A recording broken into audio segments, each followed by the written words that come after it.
I'm very pleased to be joined today by Rami Khouri. He is the Distinguished Public Policy Fellow at the Issam Fares Institute at the American University of Beirut and author of the Rami G. Khouri Substack, which we're going to put in the link. And someone I'm very grateful was able to join us because I think there are obviously momentous and frightening, awful events that are happening in Lebanon, but I feel like it's the second story behind the Iran attacks themselves and something that it was really important to dig into. Rami, what is happening on the ground in Lebanon today with Israel's invasion?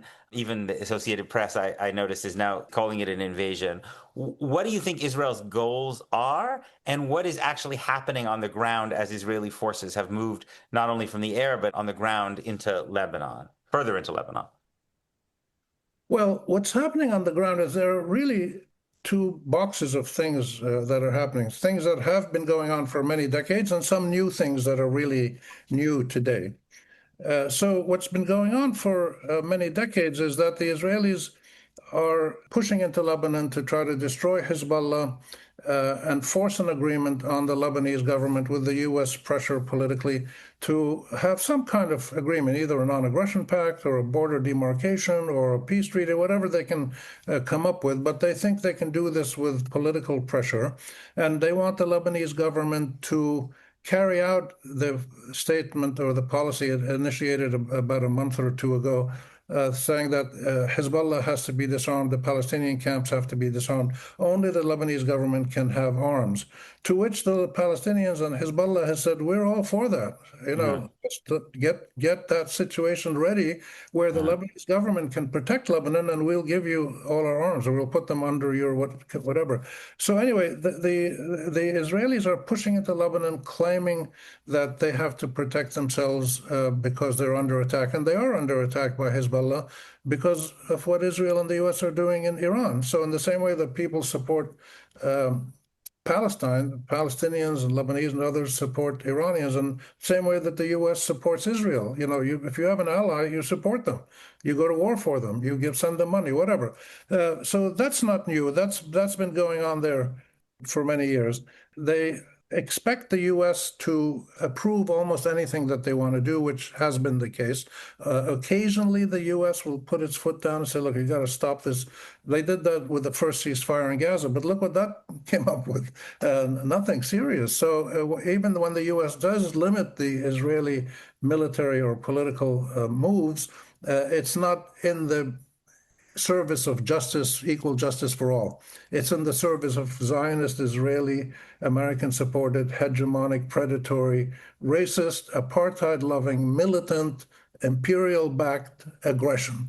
I use that string of words very carefully, but accurately, I think, because if you look at what Israel and Zionism have done over the years, with the American support and the British for that, and this is what we're ending up with. And now most of the world is basically saying that what's happened in Gaza recently is genocide. It's supported by the U.S. So this process by which we have a new confrontation in Lebanon, the Israelis attacking, destroying things, pushing in with their military on the ground. The new element is the linkage of that with the active war in Iran. This is something new. The Iranians, as part of their ceasefire demands or ending the war demands, want the war to end in Lebanon. They want no threats against Iran and no threats against Lebanon to come from Israel. And they want that guaranteed. And they don't accept Donald Trump's casino guarantee. They want serious people to guarantee any commitment by the U.S. because 3 times Trump and the U.S. and the Israelis were negotiating with Hamas or with Iran 3 times in the last 6-9 months.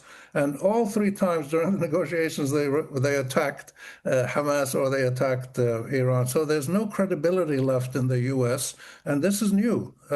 Many people had concerns about the U.S., but now there's zero credibility in the word of the United States or the Israeli government. What's also surprising is how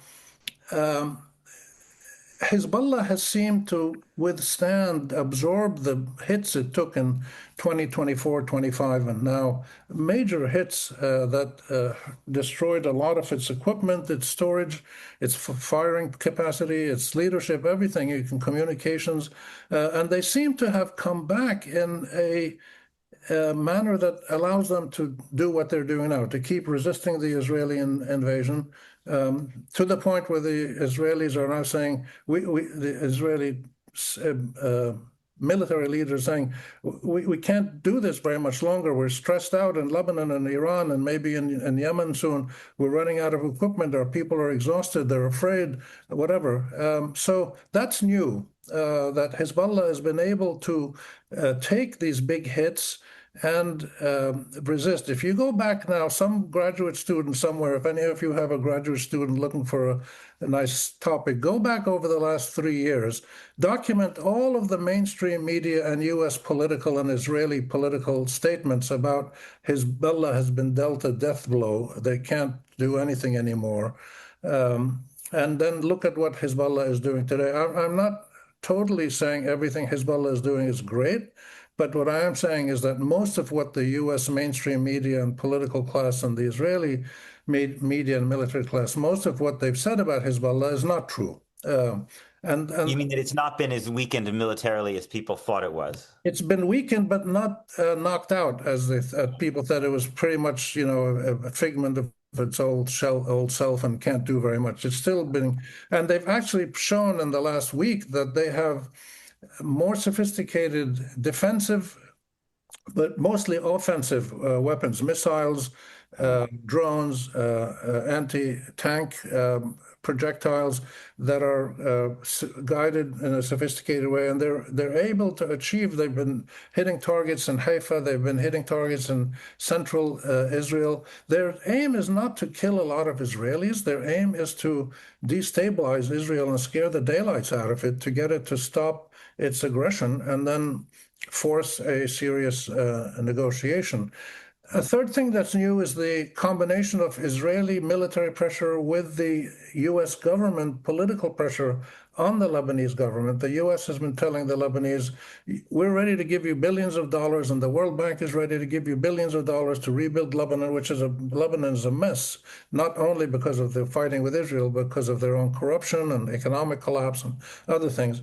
And the U.S. has basically been telling the Lebanese government, we're not going to give you any of this stuff until you disarm Hezbollah and you do something nice with the Israelis. Whatever that is up to them to determine. Well, this is a replay of the whole colonial period, and this is new. The Lebanese and the government before was always getting suggestions from the U.S., but now it's much more out in the open. A fourth thing that's new, you shouldn't ask this question, Peter, because I've got a list of, I Ah, wrote down this, I'll probably write in a column at some point. What's also new is that the Iranians and Hezbollah and Hamas, to a certain extent, have been fighting from the perspective of existential analyses. They feel that if they don't fight to the end and defend themselves, and their lands and their rights, that they're wiped out. They'll be not just defeated, they'll be wiped out of history. Because the Israelis, with their American bulldozers and support from other people, will come in and destroy every remnant of anything that shows that there was a Palestinian or Lebanese or something here. So this existential motivation, which is so clear now, is more clear than it was before. ah, Um, ah, another thing that's clear is that the Israelis uh, they developed the Dahi doctrine 20 years ago of totally wiping out an area of Beirut where Hezbollah was and turning it into a desolate wasteland. In Gaza, they took it one step further into a full genocide, and they've done it almost across all of Gaza. Now they're trying to do this in Lebanon to a certain extent. We don't know how far they're going to go, but it seems that I mean, some Israeli senior officials have openly said, let's turn Beirut into Deir el-Balah or something. So the implementation of the Gaza-style genocide at least at the level of the destruction of the territory, not necessarily killing all the people, that's something new. And So, sorry, yeah, give last point. one last point. Um, um, the Israelis seem, and I say seem because I try to be careful with what I say because I don't have the evidence fully, but most analysts I talk to and most people I respect in the region say the same thing. The Israelis seem intent on creating a new regional political map in which they are the rule makers, they are the hegemons. They don't want to occupy all Lebanon, they don't want to occupy all Syria or Iran or Iraq but they want to call the shots. They want anybody who rules in these territories to be deferential to them, to be essentially unofficial vassal states. Um, and this is new. It wasn't so clear. It wasn't so clear before. So those are the main things that I would say are. Sorry, one last important one. Before the Israelis did the genocide against Gaza, they and the Americans conducted a political genocide against the international rule of law. They destroyed all the bases of the international rule of law, the ICC, the ICJ, the UN resolutions, the Human Rights Council, any dimension of international rule of law has been at least neutered, if not wiped out. And this is new. So the context in which this is going on is that the law is what Trump and Netanyahu say it is, but what's going on the ground in Iran and Lebanon suggests that the Trump and Netanyahu visions may not achieve what they want because the pushback has been so severe and significant. This has been a free preview of my weekly conversation. If you'd like to hear the rest and support my work, please consider subscribing at peterbeinart.substack.com.